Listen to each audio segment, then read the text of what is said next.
It took all my energy to not to gate crush the live selling that happened here last June 4.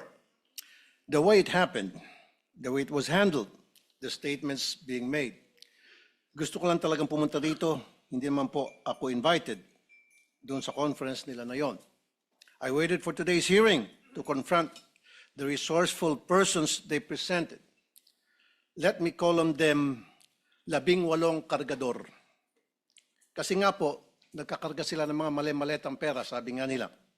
Yun po talagang trabaho nila, taga-bitbit, taga-karga ng maleta. Simulang-simula pa lamang po na tinawag silang 18 Marines, may paglilinlang na agad.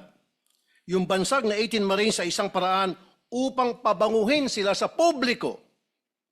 Matik po kasi yan. Pag sinabing Marines, iba po ang respeto ng mga tao. Pero hindi naman po silang lahat ay dating Marines.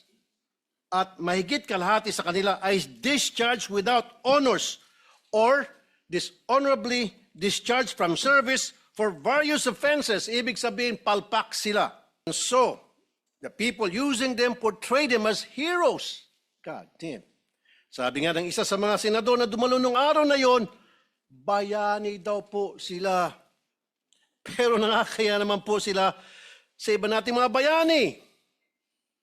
Na itong 18 kargador na ilang taon nagtrabaho kay Saldico, may 7 years at 9 years at nagbitbit daw, sabi nila, ng sangkatutak ng maleta ng pera.